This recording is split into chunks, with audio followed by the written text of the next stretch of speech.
Sektor pariwisata dan ekonomi kreatif tancap gas, terutama ketika kasus COVID-19 di tanah air melandai dan juga penanganan COVID-19 di Indonesia membaik.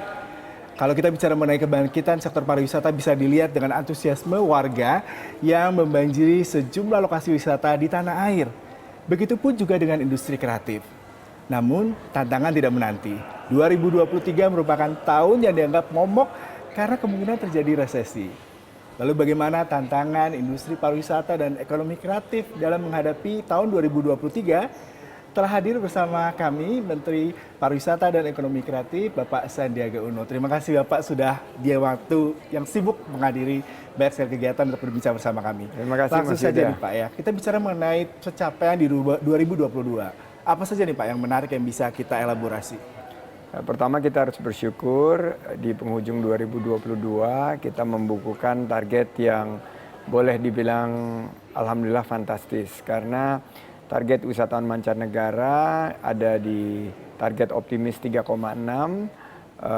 Kita dalam proyeksinya akan mencapai angka 5,2 juta wisatawan mancanegara, dan untuk wisatawan Nusantara target di optimis di angka 703, kita berhasil melampauinya mendekati angka 800 juta. Dan yang menarik, devisa pariwisata yang hanya targetnya 1,7 miliar US dollar dalam batas atas kita bisa mencapai di atas 5 miliar US dollar, dan ini 10 kali lipat lebih tinggi dari tahun sebelumnya.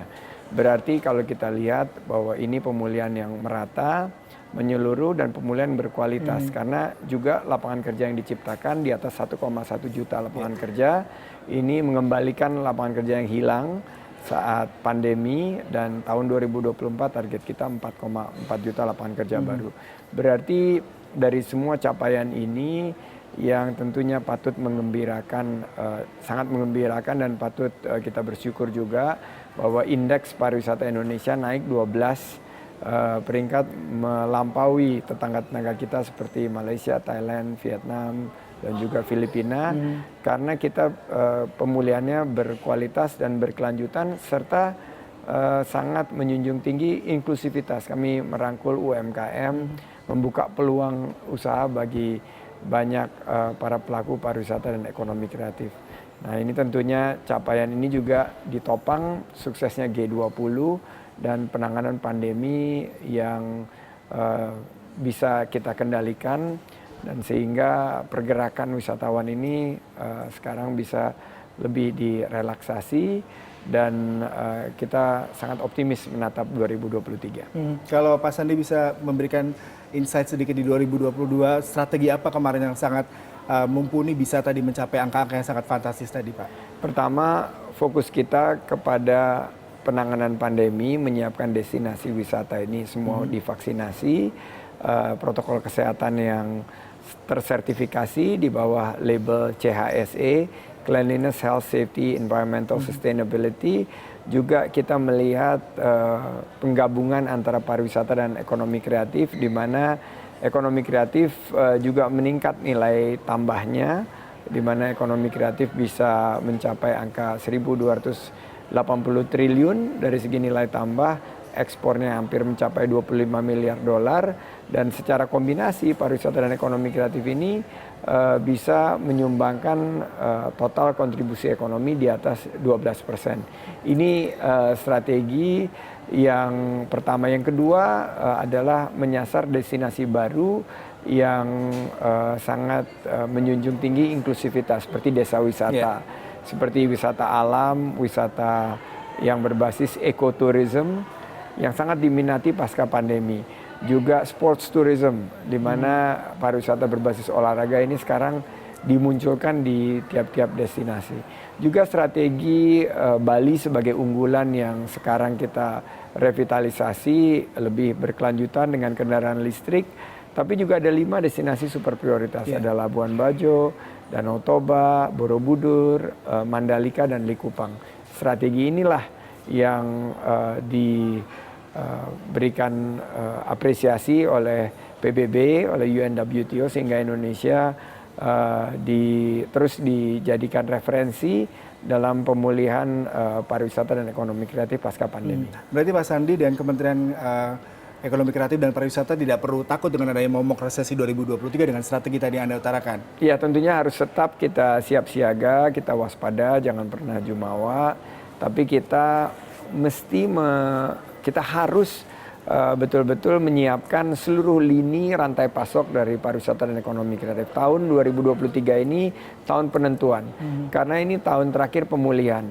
Tahun 2024-2025 kita akan take off. Nah, berarti dengan ancaman ada resesi di beberapa negara besar dunia, ada mungkin pengurangan dari jumlah wisatawan dari negara-negara besar dunia, dan ada zero COVID policy di China, ada geopolitik di Ukraina dan Rusia. Ini kita harus berpaling untuk fokus kepada wisatawan Nusantara. Dan wisatawan Nusantara ditargetkan tumbuh 1,2 sampai 1,4 miliar pergerakan. Berarti ini 2 kali lipat tahun ini. Wisatawan mancanegara juga ditargetkan tahun depan 3,5 sampai 7,4 juta. Berarti ini 2 kali lipat dari tahun ini. Nah, inilah dengan sumber daya yang cukup terbatas, kami harus berkolaborasi.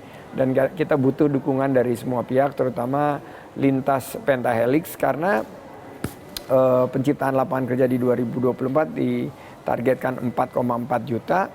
Dan yang menarik adalah dari total target yang sangat tinggi ini, nilai tambah ekonomi kreatif ini terus bertumbuh, sehingga kita sekarang kan posisi 3 besar dunia. Betul. Setelah Amerika dan Korea Selatan. Nah, kita sekarang harus pastikan dengan film-film yang ternyata luar biasa ya, yang membanggakan. Ini tahun pertama film Indonesia lebih banyak ditonton. Jadi dari segi ekonomi kreatif ini harus menopang.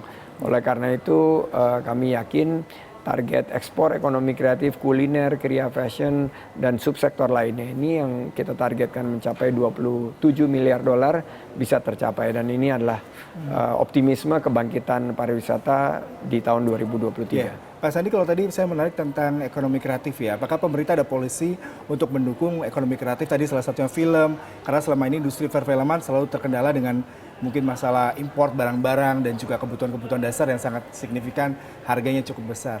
Ya, pertama transformasi digital, bahwa ekonomi kreatif ini harus kita dorong memasuki ekosistem ekonomi digital. Juga kita ada skema pembiayaan berbasis kekayaan intelektual. Karena ada PP 24 yang baru diluncurkan, ini membuka sebuah peluang. Jadi pengusaha misalnya pencipta lagu, sebut saja Kawendra, sahabat saya, dia sekarang bisa menciptakan lagu dan menjadikan lagunya ini setelah didaftarkan hak kekayaan intelektual bisa mampu untuk menjadi objek pembiayaan. Juga pemasarannya kita bantu, pemasaran produk-produk ekonomi kreatif. Juga selain daripada pelatihan dan pendampingan, kami mendorong ekspornya. Karena ternyata produk-produk ekonomi kreatif kita sangat berdaya saing. Dan jika kita dorong ekspornya, ini seperti program Indonesia Spice Up the World, produk-produk kuliner kita, fashion kita, dan juga produk-produk kriya kita bisa menyumbangkan begitu banyak devisa dan akhirnya menggeliatkan ekonomi dan meningkatkan taraf hidup dari para UMKM dan pengusaha-pengusaha yang sekarang menggantungkan hidupnya di sektor pariwisata dan ekonomi kreatif. Saya akan berjuang. Saya yakin 2023 kita akan juga mencapainya dengan gemilang, insya Allah. Pak Sandi tadi sempat mengutarakan mengenai 5 Bali Balu ya. Pak Jokowi juga selalu mendengungkan mengenai itu. Lalu bagaimana Pak progresnya sejauh ini? Apakah memang cukup signifikan menjadi alternatif tempat bagi warga negara lokal? Tadi Bapak katakan juga target wisatawan akan meningkat di tahun depan, terutama untuk warga Indonesia, seperti apa nih Pak? Jadi yang menariknya, peningkatan indeks pembangunan kepariwisataan kita melonjak 12 peringkat itu salah satunya karena prioritisasi daripada kebijakan kita di 5 destinasi super prioritas. Jadi Mas Yuda bisa bayangkan dulu kita kan negara besar nih. Pembangunannya ini tidak bisa kita prioritaskan karena sangat luas dan sangat banyak objek wisata, destinasi yang perlu kita bangun. Tapi dengan 5 destinasi super prioritas ini, Danau Toba misalnya, tahun depan kita akan selenggarakan F1H2O, di mana dari pergerakan penonton itu mendekati angka 25.000 dan kunjungan ke Danau Toba juga difasilitasi peningkatan aksesibilitas, peningkatan amenitas. Sekarang sudah ada KUR sekitar total hampir 1 triliun yang disalurkan kepada ribuan pengusaha pariwisata dan ekonomi kreatif di Danau Toba. Borobudur, ini yang paling banyak menyerap geliat ekonomi karena sekarang ada bandaranya juga, tapi destinasi super prioritas ini mampu menarik sampai 20 juta kunjungan setahun. Labuan Bajo, beautiful. Siapa yang nggak kenal dengan Komodo, dengan daya tarik sekarang event-event berkelas dunia.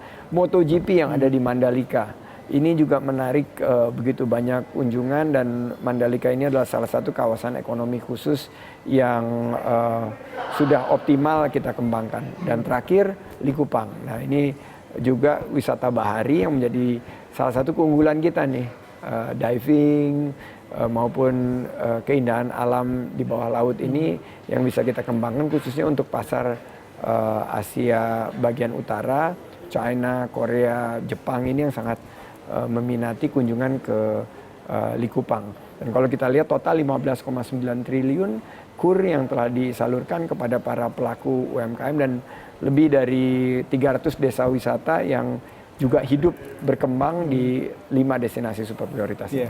Kalau tadi Pak Sandi mengatakan Indonesia merupakan salah satu dari 3 negara besar di ekonomi kreatif yang sangat bagus ya pertumbuhannya selain Amerika Serikat dan Korea. Tadi sempat bicara mengenai industri kreatif di musik dan film. Apakah ada lagi terobosan di 2023 mendatang yang akan dilakukan? 2023 akan menjadi tahun merek. Jadi jenama-jenama kita kerjasamakan dengan lintas kementerian lembaga, Kemenkumham. Merek-merek andalan kita ini harus berkembang luar biasa, harus go internasional. Jadi startup yang berkembang ini yang sebagian sekarang mungkin mengalami tantangan karena kekurangan pendanaan, ini harus kita bantu karena pemerintah harus hadir untuk memfasilitasi startup ekosistem ekonomi digital ini, dan tentunya merek-merek yang sekarang bisa kita tampilkan. Ekonomi kreatif ini udah naik kelas, bukan hanya kuliner, kriya, fashion, tapi juga aplikasi, kita juga games ini akan kita dorong, akan ada Perpres yang akan memastikan bisnis yang sekarang bertumbuh menjadi di atas $2 miliar ini akan terus kita fokuskan kepada ekosistem pendukungan di mana yang nanti kepentingan nasional yang akan terbangun dari segi jumlah lapangan kerja yang diciptakan, juga kualitasnya ditingkatkan. Dengan asa dan target yang begitu tinggi untuk sektor ekonomi kreatif. Tapi di sisi lain, Pak Sandi juga tahu ya, startup di Indonesia juga banyak yang mulai terkena imbas resesi dalam tanda kutip. Banyak juga yang gulung tikar, banyak juga PHK. Lalu bagaimana Bapak melihat startup di Indonesia pada masa datang? Saya dulu juga memulai usaha sebagai startup, hanya dari 3 orang karyawan, jatuh bangun. Berkali-kali kita menghadapi tantangan, dan ini siklus yang selalu di setiap kalau boleh dibilang tren ekonomi terkini, setiap pengusaha itu harus mampu untuk mengantisipasi. Saya mungkin sebagian daripada kalau yang melihat ini ya, sebagai orang yang sangat optimis bahwa mereka bukan hanya melakukan PHK untuk menutup, tapi right sizing. Kemarin ini begitu banyak dana yang masuk untuk mendanai startup, sehingga mereka bertumbuh cepat sekali, bertambah jumlah karyawannya dan talenta-talentanya, dan di satu titik di mana ada penyesuaian, ada dampak dari volatility, uncertainty, complexity, dan ambiguity, mereka harus melakukan right size. Dan saya yakin scale mereka, begitu mereka menemukan equilibrium, startup ini akan mampu berdaya saing dan bisa naik kelas. Dan sebagai negara pencipta startup terbesar nomor 5 dunia, Indonesia ini memiliki peluang karena ekonomi digital kita adalah yang terbesar di ASEAN, dan kita dalam proses untuk melipat gandakan skala daripada ekonomi digital kita. 2 tahun lalu baru 70 miliar dolar. 2024-2025 targetnya 150 miliar dolar. Ini luar biasa sekali. Tantangan sekaligus peluang yang harus kita ambil alih. Dan para pengusaha-pengusaha, saya kemarin baru ketemu sahabat saya, Erwin, mengembangkan bisnis startup juga. Dia sedikit down tapi saya beri semangat, yakin karena 2023 ini kalau kita bisa lalui, ini akan bertumbuh dengan signifikan di tahun-tahun mendatang. Dengan target yang begitu tinggi di 2023 terkait dengan industri digital juga ya Pak ya, Bapak melihat seperti apa tantangannya buat Indonesia sendiri?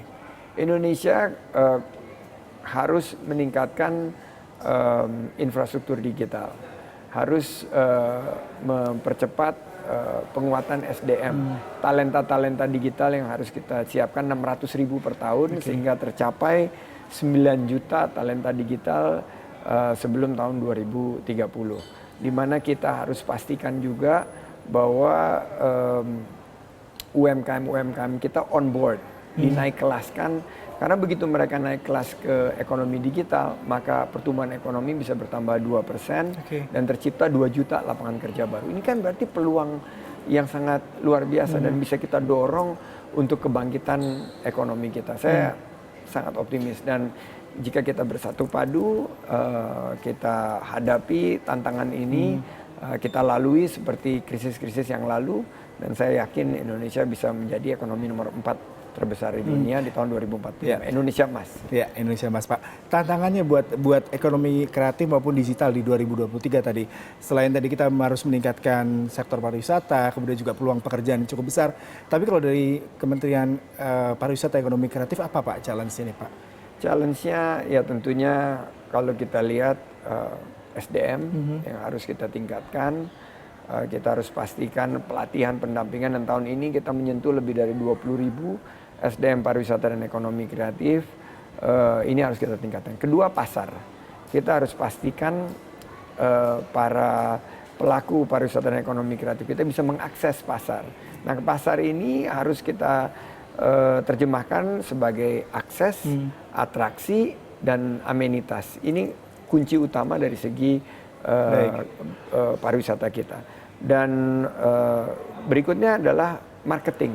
Nah, ini membentuk brand, membentuk merek yang berkualitas, dan terakhir tantangannya tentunya adalah pembiayaan. Ini pembiayaan termasuk juga pembiayaan yang berkelanjutan, di mana kita ingin bisnis pariwisata dan ekonomi kreatif ini berkelanjutan, dan tugas pemerintah adalah memberikan solusi, dan saya akan berjuang agar parekraf kita bisa bangkit kembali, dan dua sektor utama ini 45 juta masyarakat Indonesia yang menggantungkan hidupnya, dan kontribusi ekonominya kita targetkan 15-20% ke PDB kita dalam jangka waktu 15-20 tahun ke depan.